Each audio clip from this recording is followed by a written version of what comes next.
السلام عليكم ورحمة الله وبركاته. دمان ولا خيرك جعل كحيران جنالكينا سو دوااد walaalyaal kusoo dhawaada maalin cusub iyo muuqaal cusub oo aad u xiiso badan. alxamdulillaah ilaahay subxaanahu wa tacaala ayuu u sugnaatay mahad iyo nimco idil. ilaahayna siiyay nimcada islaamka iyo caafimaadka iyo nimcooyin kale oo badan oo aan la soo koobi karin. alxamdulillaah ilaahay noo ziyaadi intaan haysanna si intii walaal ee xanuunsan ilaahay subxaanahu wa tacaala caafimaad taam ha siiyo. intii daymaysan ilaahay deynta ha ka qaado. intii xanuunsanna ilaahay caafimaad taam ha siiyo. qof kasta muraadkiisa oon macsi lahayn ilaahay subxaanahu wa tacaala ha siiyo. qof walbo meeshuu ka kurbaysan yahay ilaahay subxaanahu wa tacaala ha ku korbafeedo. intaa kadib walaalaha khayrka jecel sharafta badan aan isxasuusino saliga xabiibkeena maxamed. allahumma salli wa sallim ala nabiyina muhammadin wa ala alihi wa sahbihi ajmaciin. waxaan idinla wadaagi doonaa maanta qisas ama dhacdooyin laga arkay istighfaar si ay cibro inoogu noqoto uguna dhiirano inaan joogteeno istighfaarta. qisadeena koowaad ee maanta waxaa ka sheekeynaysa gabadhaani waxay leedahay ilaahay baan ku dhaartay waxaa isoo maray duruufo aad iyo aad u adag. waxaan haystay ilmo agoon ah, aabahood waa u dhintay, waxaa la igu lahaa dayn aad iyo aad u fara badan. meel walba waa la iga bartay, waxaa la iga bartay deynta aan kasoo qaadanayo. aniga qof markaas shaqaysan karta maahayn, ilmahayga way badnaayeen, aad ayayna u yaryaraayeen. deymo badan ayaan galay, noloshii ayaa igu adkaatay, duruuf aad iyo aad u adag ayaan galay, mana haysanin wax lacag ah. sidoo kale famil itaa kuleeya intaba maanan haysanin.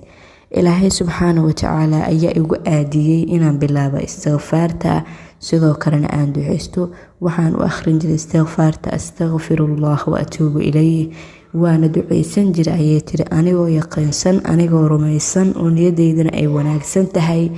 waxaan aaminsanaa ilaahay cid aan lahayn cidaan ilaahay ahayn inaan aniga lahayn. waxaan aaminsanaa ilaahay inuu yahay kan wax arsaaqo. waxay tiri ilaahay ayaa ogay qalbigayga, meel kale oo aan ku ordo iyo qof kale oo aan aadama haysanin. istighfaartaas iyo ducadaas ayaan badiyey oo aan akhriyey. waxay tiri waxaa ila soo xiriiray maalin maalmaha ka mid ah nin da ah oo aan qaraabo ahayn, weliba qaraabo koro aan nahay. wuxuuna ii sheegay lacag 2,000 ah inuu ii soo dirayo. ujeedada uu igu soo dirayana ay tahay ilmahaas agoonta ah ganacsi yar ama wax inaan ugu sameeyo iyo waxyaalihii aan u baahanahayna aan ku qabsado. waxay tiri wallaahi aad ayaan u farxay, farxad darteed ayaan la ilmeeyey. bal ka waran adigoo $1 xitaa aan haynin, cid kale maanta aad ku tiirsantahay ay jirin, ilmo yar oo badan oo agoonna adigoo haysta, deymo badanna lagugu leeyahay. wallaahi waxay tiri wiilkaas odaygaas kurbada ayuu iga feeday. ilaahay subxaanahu wa tacaala ha ka feeda kurbada. ugu hore waxay tiri lacagtii deymaha ayaan isaga bixiyey, waxaana samaystay ganacsi fudud oo aan gurigii ka dhex furtay ayay tiri. waa uu ii barakoobay ganacsigii, alxamdulillaah. dadkii dariska iyo wixii qaraabo ahaana ilaahay ayaa qalbigooda ii soo dumay. waxayna leeyihiin gabadhan ilmaha agoonta haysata aan wax ka gadano. xitaa waxaan arka ayay tiri dad meelo aad iyo aad u fog oo u dheerdheer iga imaanayo. taasi waxay ahayd awoodda ilaahay subxaanahu wa tacaala, baryadii aan bariyey iyo mucjisada ay leedahay istighfaarta. qisadeena labaad ee maanta waxaa ka sheekeynaya wiilkan wuxuu yiri waxaa jirtay lacag aan in muddo ah aroorinayay. aniga iyo wiil aan saaxiibo nahay ayaa waxaa dhacday inaan heshiinay. waxaan ku heshiinay ganacsi inaan furano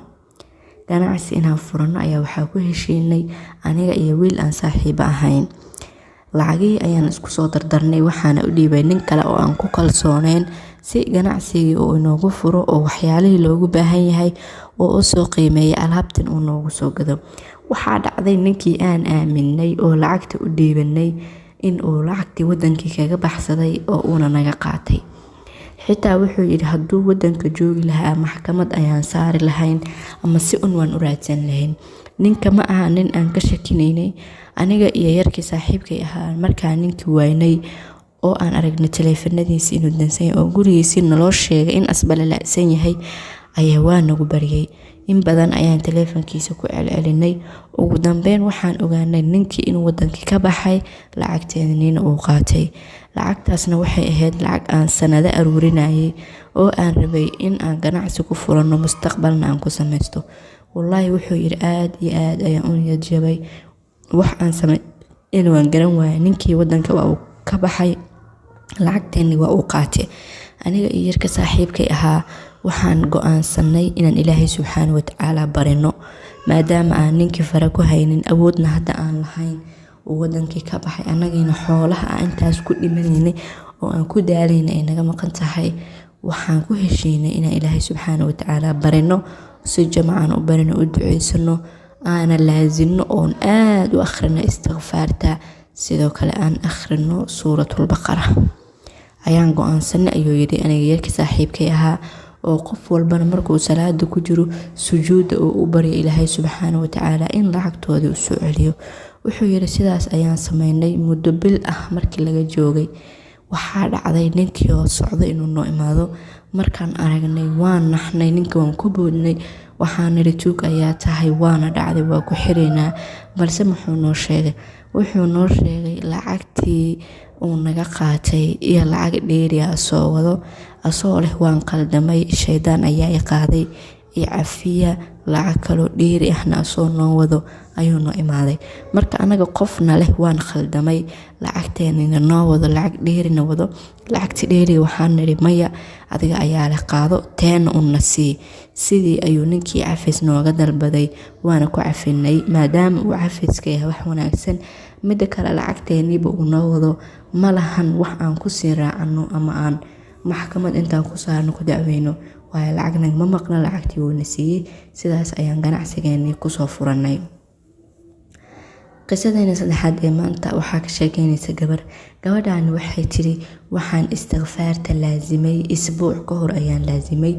waxaan akhrin jiray salaada subax 1 saac ka hor, salaada subax intaan la gaarin 1 saac ka hor ayaan waxaan laazimay inaan istighfaarta akhriyo oo aad u akhriyo.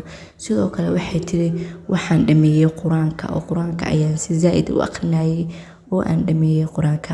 waxaan dareemay ayay tiri wax aan la yaabo, farxad aan horey u arki jirin, raaxo ayaan nafteeda ka dareemay. waxay tiri qalbiga ayaa ii degan. waxaan kaloo dareemay maalintii oo idil inay ii dheertahay oo ii barakowday. waxaan kaloo dareemay ayay tiri jaamacadaha wadankeena, jaamacadda ugu weyn, aniga muddaba waxaan ku hamin jiray ayay tiri inaan master dhigto, lacagna uma haynin. waxaan ka qalin jabiyay bachelor, master degree inaan barto ayaan rabay, laakiin lacag ma haynin. jaamacadaha wadanka, jaamacadda ugu sareysa ayaa waxaa iiga imaaday taleefan ayadoo ileh waxaan haynaa fursado aan u hayna ardayda bachelor ka dhigtay inay master u gudbaan, weliba si free ah. waxay tiri waan yaabay, waxaan weydiiyey xitaa lambarkayga halkay ka keeneen. waxayna noo sheegeen jaamacadaha inay arday ka soo xulinayeen oo liiska jaamacadaha ay ka soo qaadeen. subxaanallah ayay tiri ilaahay xitaa kamaan baryin inuu masterkaas ii sahlo ama ii fududeeyo, laakiin waxaa sameeyay ayay tiri 1 isbuuc salaada subax 1 saac ka hor ayaan waxaan akhrin jiray istighfaarta, quraankana ayaan dhameeyay ayay tiri oo waa khatimay. alxamdulillaah, balanka ilaahay been ma aha. faqultu astaghfiruu rabbakum innahu kaana ghafaara يرسل السماء عليكم مدرارا ويمددكم بأموال وبنين ويجعل لكم جنات ويجعل لكم أنهارا.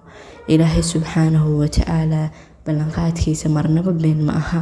wuxuu inoo sheegay in istighfaarta ugu horeyn uu Ilaahay subxaanahu wa tacaala dambiyadana inoogu dhaafayo. in dambigaada lagu dhaafo runtii waa wax weyn oo Ilaahay subxaanahu wa tacaala uu ka awood badan, oo hal mar hadduu ku qabtay ay halis tahay ayaa dambi ka gashay. marka inaad dambi dhaaf la imaato oo dambiyadaada lagu dhaafo ayaaba ah arrin aad iyo aad u weyn. sidoo kale Ilaahay subxaanahu wa tacaala wuxuu inoogu siinayaa roob oo dadka baadiyaha ama xitaa xilliga kuleelaha bini'aadanka aad ay roob ugu baahan yihiin. sidoo kale Ilaahay subxaanahu wa tacaala wuxuu noo sheegay inuu nagu siinayo xoolo iyo inuu nagu siinayo awlaad. Ilaahay ha noo suubiyo khaatumada, ilaahay subxaana watacaala waxaan ka baryaynaa inuu noo dembi dhaafo intii muslimiinan u dembi dhaafo waalidkeenna u naxariisto biidni illaah. waa mahadsantihiin walaalaha khayrka jecel. muuqaalka haddaa meeshaan soo gaarta like saar u sheergaray walaalka kale si uu asna u faa'iidaysto. asxaabtana ku cusub soo dhawaada, walaalihii hore noola joogayna waa mahadsan yihiin. qaybta hoose commentigana ku xusno saliga xabiibkeena maxamed. wassalaamu calaykum.